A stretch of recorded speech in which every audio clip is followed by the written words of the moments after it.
Hey there, and welcome to the Contentment Creator Podcast, the show designed especially for creative entrepreneurs just like you, who are committed to a beautiful life that's rooted in courage and contentment, and that's blooming with creativity and prosperity.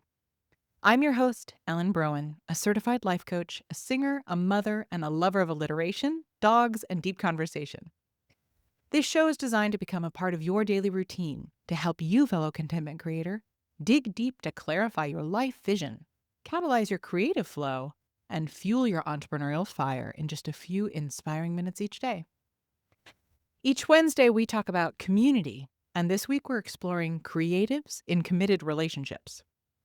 Today's episode is all about intimacy beyond words, how to feel close again without talking it to death.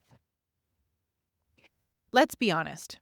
There are some seasons in a relationship where it feels like all you do is talk about the relationship and still don't feel any closer.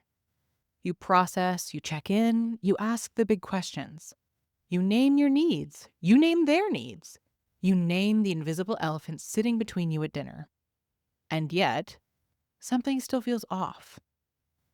If you're in that place right now, I want to start by saying you are not broken and neither is your relationship. But it might be time to pause the conversation and return to something deeper. Because not all intimacy is verbal. Not all connection comes through clarity. And not all problems need to be talked through in order to heal. In fact, sometimes the talking itself becomes the block, especially in relationships between two highly verbal, emotionally aware people. Hello, most of you listening. We can actually over-index on words. We try to communicate our way out of disconnection, when what we really need is reconnection. And reconnection often starts in the body.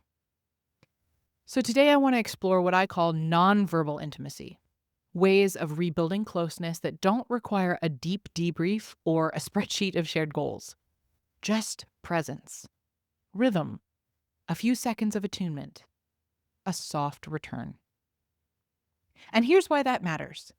Your nervous systems are always in conversation, whether or not your mouths are. You may be saying all the right things to each other, but if your nervous systems aren't regulated or in sync, you'll still feel far apart. So let's talk about how to bridge that gap without needing to talk it to death. Here are a few micro practices that rebuild intimacy from the inside out. The long hug. Science says at least 8 seconds, but I challenge you to 30. It sounds really simple, but it feels so profound. Wrap each other up without distraction, without tension, without urgency. Breathe deeply and stay in it until your shoulders drop. That's when your nervous systems start to sync up. Hand on the chest, just being. Lay down next to each other. Place one hand on your partner's heart and let them place one on yours. Breathe in sync, or don't. Just be together. No talking. Saying without words, I'm here and I'm with you. The silent morning cup. Make their coffee or tea the way they love it. Hand it to them without fanfare. Let that act be the I see you for the day. No analysis, just care. The slow tuck in. If you're raising kids, maybe bedtime feels like a chaotic race to the finish. But what if, before lights out, one of you slowly tucked in the other too? Not in a jokey way, in a this is a ritual of love kind of way. If these kinds of small, soulful rituals speak to you, you'll love our Conscious Partnership Starter Kit. It's totally free, and it includes practices and conversations like we're talking about today. You can download it at the link in the show notes and explore them together, or use it as a gentle self-reflection if your partner isn't quite in the room for this work yet. It's a beautiful way to plant new seeds of connection, even if you're not sure what to say right now. Okay, let's get back to it. If you've been in a long season of emotional labor, or if every conversation feels like walking through molasses, you are not alone. Sometimes the best repair doesn't come through a heart-to-heart. Sometimes it comes through a breath, a shared gaze, a hand held in silence, a walk side by side without needing to narrate. In my own marriage, I've had to learn this the hard way.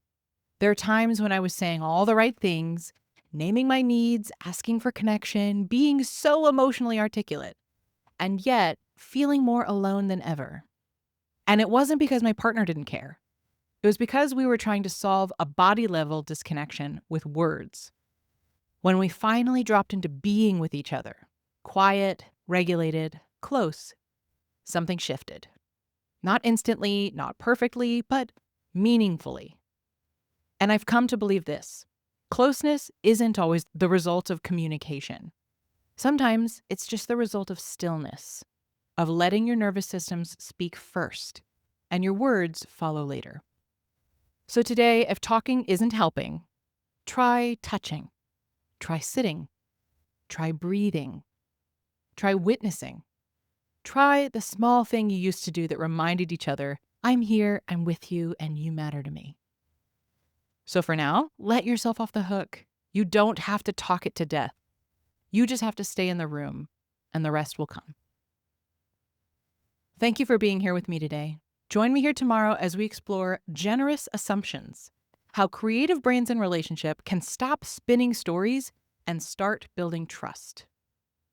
If you've enjoyed today's episode, please share the love by sending it to someone you know it would support, and by leaving reviews and comments. It would truly mean the world to me to hear from you and to support those you care about. Hit that subscribe button so you never miss a day, and join me in my mission to help a world full of content creators become a world of contentment creators.